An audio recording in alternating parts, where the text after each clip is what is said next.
नमस्कार मंडळी, आणखीन एका नवीन व्हिडिओमध्ये तुमचं खूप खूप मनापासून स्वागत आहे. तर आजचा व्हिडिओ आहे लेक जावयाला या अधिक मासामध्ये, जो की मे महिन्यामध्ये सुरू होणार आहे. आणि त्या अधिक मासामध्ये आपण लेक जावयाला जास्त महत्त्व का देतो आणि त्यांना अधिक मासामध्ये वाणाला काय काय द्यायचं आपण या व्हिडिओमध्ये पाहणार आहोत.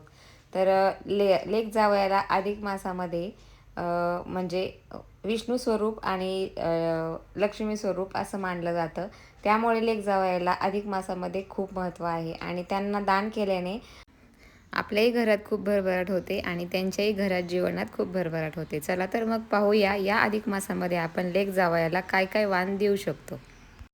तर मंडळी, सर्वात आधी लेक जावयाला आपल्याला घरी बोलवायचं आहे आणि त्यानंतर त्यांना छान असं जेवण करायचं आहे. आणि जेवण वगैरे झाल्यानंतर आणि मुख्य म्हणजे जेवणामध्ये आपल्याला पुरणाचे धोंडे करायचे आहेत. या महिन्याला अधिक मासही म्हणतात आणि धोंड्याचा महिनाही म्हणतात. तर अशा प्रकारचे धोंडे आपल्याला बनवायचे आहेत आणि तेही त्यांना खाऊ घालायचे आहेत. त्यानंतर आपण देऊ शकतो अनारसे, बत्तासे, फळं आणि म्हैसूर पाकही देऊ शकतो. पण आणखीन एक गोष्ट लक्षात ठेवायची आहे, ती अशी आहे, आपण जी मिठाई देणार आहोत अनारसे, बत्तासे वगैरे, ते आपल्याला 33च्या आकड्यामध्ये द्यायचे आहे. कारण 33 या आकड्याला या महिन्यामध्ये खूप महत्त्व आहे. तसेच आपण चांदीचे भांडेही देऊ शकतो आणि तांब्याचे भांडे पण देऊ शकतो. आणि आता आपण पाहूया कोणत्या गोष्टींना, ज्या की 3 गोष्टी आहेत त्याला खूप महत्त्व आहे.